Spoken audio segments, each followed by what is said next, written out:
mari kita berdoa. Selamat pagi Tuhan, selamat pagi Yesus, terima kasih Engkau telah memberikan udara yang segar, udara yang cerah, sehingga kami bisa bangun dengan menghirup udara Tuhan. Tuhan, sebentar lagi anak-anak ini akan memulai sekolah itu, Tuhan, berkatilah dari awal sampai akhir, agar apa yang saya sampaikan ini bisa menjadi pedoman dalam kehidupan yang mereka sehari-hari. Haleluya. 1, 2. Sebelum Mbak Jantika memulai sekolah minggu selanjutnya, Mbak Jantika akan menampilkan video yang kemarin minggu bercerita tentang Yitro saat mengunjungi Musa yang kemarin disampaikan oleh Mas Bima. Ini dia videonya. Di Alkitab juga ditulis bahwa semuanya itu nggak akan melebihi kekuatan kita. Jadi Tuhan itu memberikan ujian kepada kita itu nggak akan melebihi kekuatan kita. Contohnya, nggak ada masalah yang sulit kalau teman-teman mau belajar dan mau memulainya dengan baik.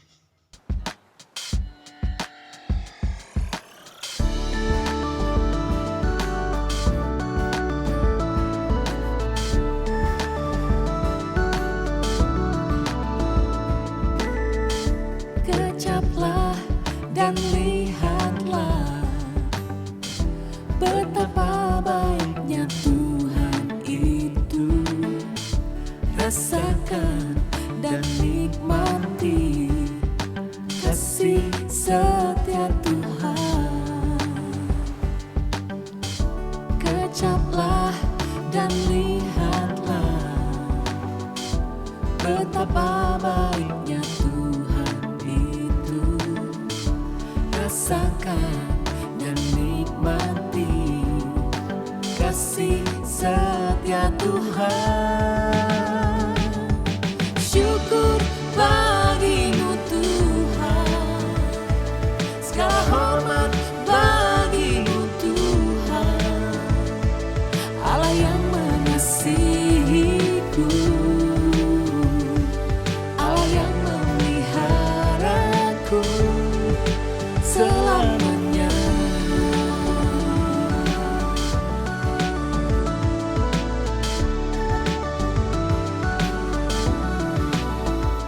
Sebelumnya Mbak Jantika ingin menyampaikan hari ini kita akan belajar yaitu memberi nasihat.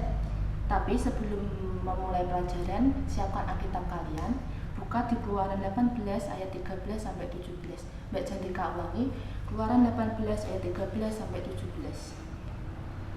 Pengangkatan hakim-hakim.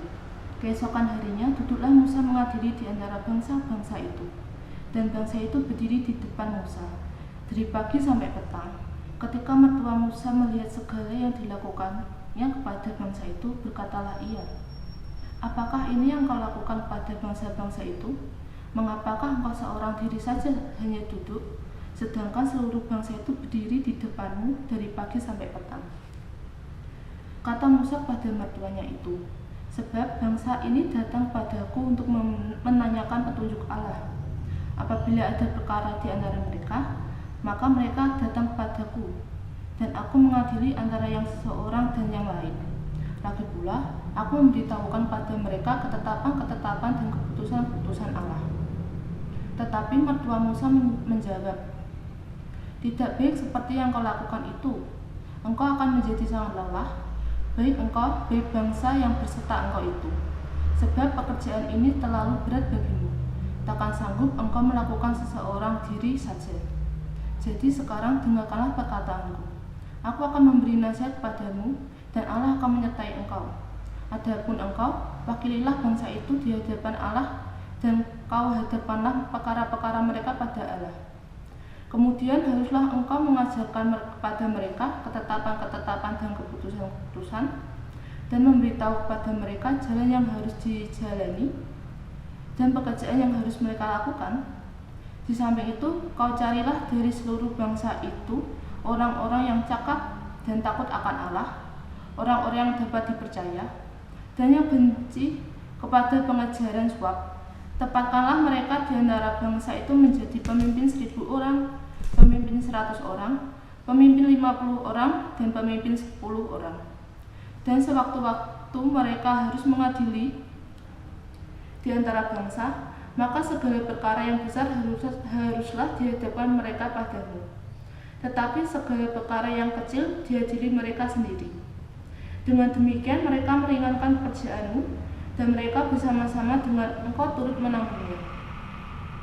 Jika engkau berbuat demikian dan Allah memerintahkan hal itu kepadamu, maka engkau akan sanggup menahannya, dan seluruh bangsa ini akan pulang dengan puas senang ke tempatnya. Musa mendengarkan perkataan mertuanya itu, dan dilakukannya segala yang dikatakannya. Dari seluruh orang Israel, Musa memilih orang-orang cakap dan mengangkat mereka menjadi kepala atas bangsa itu, menjadi pemimpin 1.000 orang, pemimpin 100 orang, pemimpin 50 orang, dan pemimpin 10 orang. Mereka ini mengadili di antara bangsa-bangsa itu sewaktu-waktu perkara-perkara yang sukar dihadapkan mereka pada Musa, tetapi perkara-perkara yang kecil diadili mereka sendiri. Kemudian Musa membiarkan mertuanya itu pergi dan ia pulang ke negerinya. Hari ini kita belajar tentang itu memberi nasihat. Ya, Musa yang pekerjaannya sebagai seorang hakim, ia harus menyelesaikan persoalan bangsa Israel. Macam-macam persoalan yang harus ia selesaikan, misalnya satu, ada yang bertengkar dengan tetangganya karena dombanya atau ternaknya dipukul sampai mati.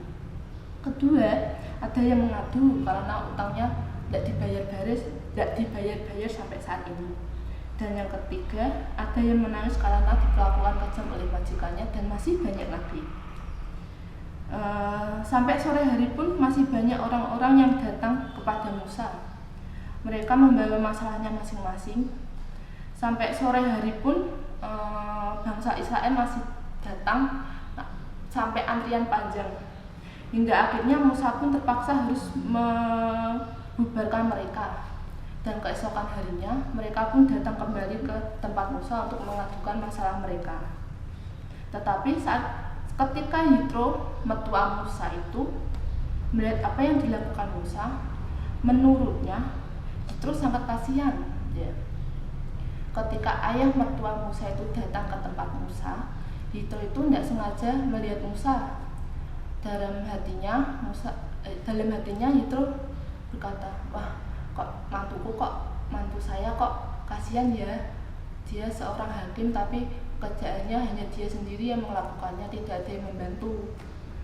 Terus akhirnya Yitro pun sudah mempunyai jalan keluar untuk memecahkan masalah yang Musa hadapi. Yitro pun berkata pada Musa, aku kok kasihan sama kamu toh, melihatmu mengatasi persoalan itu. Tetapi tentu kamu merasa lelah setiap hari, dan dari pagi sampai petang dia harus mengurusi masalah rakyat bangsa Israel. Dan Musa pun menjawab, tetapi itu sudah kewajibanku ayah. Kewajibanku menjadi seorang hakim di antara mereka. Aku harus memberitahukan mereka cara-cara yang benar untuk menyelesaikan persoalan di antara mereka yang sesuai dengan petunjuk Tuhan. Tetapi kata Yitro itu, tidak baik seperti yang kamu lakukan ini. Kamu memang harus menjadi hakim di antara mereka, tetapi kamu itu tidak harus melakukan seorang diri. Kalau kamu sendirian, kamu akan kecapean, kelelahan, sakit. Terus karena harus mengantri dari pagi sampai petang. Lalu bagaimana sebaiknya ayah? Terus Musa itu bertanya pada ayah mertuanya, aku harus bagaimana? Apa yang harus aku lakukan? Musa senang karena ternyata mertuanya memperhatikan dan peduli dengan dia. Apa sih saran Yitro untuk Musa? Yuk kita buka di Keluaran 18 ayat 21 sampai 22. Apa sih saran Yitro pada Musa? Keluaran 18 ayat 21 sampai 22. Di samping itu, kau carilah dari seluruh bangsa itu orang-orang yang cakap dan takut akan Allah, orang-orang yang dapat dipercaya, dan Dan yang benci pada pengejaran suap, tempatkanlah mereka di antara bangsa itu menjadi pemimpin 1000 orang, pemimpin 100 orang, pemimpin 50 orang, dan pemimpin 10 orang. Dan sewaktu-waktu mereka harus mengadili di antara mereka, maka segala perkara yang besar haruslah dihadapkan mereka padamu. Tetapi segala perkara yang kecil diadili mereka sendiri. Dengan demikian mereka meringankan pekerjaanmu, dan mereka bersama-sama dengan engkau turut menagungnya. Jadi Yitro itu menyarankan buat Musa itu, Musa, kamu buat cari pemimpin yang bisa membantumu, pemimpin yang cakap, yang takut akan Tuhan, tapi dia itu tidak suka dengan pengejaran suap, ya seperti korupsi. Yaitu saran dan tempatkanlah mereka di antara bangsa itu agar bisa memimpin mereka. Dengan begitu Musa tidak menjadi kelelahan, dan bangsa Israel pun tidak perlu mengantri berjam-jam, berhari-hari untuk menyelesaikan masalah mereka. Karena nasihat Yitro itu, sekarang pekerjaan Musa menjadi ringan. Mbak Jantika tanya, seandainya Yitro tidak mengambil sikap tidak peduli, dan Yitro tahu apa yang dilakukan Musa itu salah, tetapi dia tidak menegur, apa yang terjadi? Akibatnya Musa akan jatuh sakit, capek, kelelahan. Lalu bangsa Israel pun terbengkalai, tidak ada yang mengurusi. Contohnya gini, Yitro bersikap leleh-leweh, aku tidak peduli sama kamu, biar itu urusan kamu sendiri, aku tidak mau ikut-ikut. Ya. Bagaimana kalau Yitro punya sikap itu? Ya, mungkin Musa akan sakit, kecapean, kelelahan, dan bangsa Israel pun terbengkalai, mungkin akan jatuh miskin, akan menyelesaikan dengan caranya mereka masing-masing, tidak menceritakan dengan Musa yang bagaimana yang Musa itu seorang hakim yang takut akan Tuhan, yang bagaimana Musa ingin menyelesaikannya itu dengan baik dan dengan ketentuan yang Tuhan telah tetapkan. Dan Mbak Jantika mau tanya, kalau kalian melihat sesuatu yang terjadi dan kamu merasa tidak boleh, bagaimana perasaanmu? Contoh, apakah kalian merasa harus menegur atau masa bodoh dan membiarkan saja, karpulah, aku rak peduli bek kowe, aku rak peduli bek dirimu, aku pedulinya bek diriku sendiri. Misalnya contoh simpel saja, contoh yang sederhana, membuang sampah tidak pada tempatnya. Apakah kalian mau menegur? Mungkin kalau kalian tidak peduli, mungkin dijarke aja, maksudnya didiamkan saja, dinengke wae. Wah, biarkan yang buang sampah bukan aku, yang penting kan yang buang sampah dia, berarti yang salah dia. Tetapi sikap yang harus kalian ambil itu gini, kalau Mbak Jantika sendiri, kalau melihat orang atau teman Mbak Jantika, keluarga yang mungkin yang orang-orang terdekat di sekitar Mbak Jantika akan bilang gini, Mas, Mbak, Pak, Bu, mohon maaf jangan buang sampah sembarangan, itu di depan ada tempat sampah, kenapa kok nggak buang sampah di tempatnya? Karena dan kita menjelaskan saat kita membuang sampah itu penyebabnya nanti bagaimana, kita pun bisa menjelaskan, Pak, maaf kalau buang sampah di sungai nanti kebanjiran, nanti sungainya kotor, bau, dan lain sebagainya. Itu sikap peduli Mbak Jantika saat melihat orang yang membuang sampah. Terus Mbak Jantika mengingatkan betapa perlunya kita peduli terhadap orang lain, peduli terhadap apa yang terjadi sekitar kita, terutama orang-orang yang berada di dekat kita, orang-orang di sekitar kita, di lingkungan rumah kita, di gereja, di sekolah, apapun dimanapun. Dari kisah Yitro tadi, Yitro telah menunjukkan perhatian, menunjukkan kepeduliannya dia sebagai seorang ayah meskipun ayah mertua kepada Musa. Yitro pun tidak masa bodoh, tidak leleh luweh melihat Musa yang tidak masa bodoh melihat Musa yang kelelahan. Dia memberikan nasihat yang sangat berguna untuk Musa dan untuk bangsa-bangsanya, dan Musa dapat menjadi pemimpin bangsa yang baik hati. Mbak Jantika mengingatkan sekali lagi, Mbak Jantika pun ingin menekankan, kita sebagai anak-anak Allah, sebagai anak Tuhan, kita harus peduli terhadap apa yang terjadi di sekitar kita, terutama orang-orang yang berada di dekat kita, di sekitar kita. Sebelum Mbak Jantika memberi tugas pada kalian, Mbak Jantika ingin membacakan ayat hafalan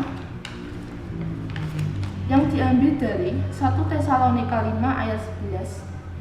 Karena itu nasihatilah seseorang akan yang lain dan saling membangunlah kamu seperti yang memang kamu lakukan. Mbak Jantika ulangi. 1 Tesalonika 5 ayat 11.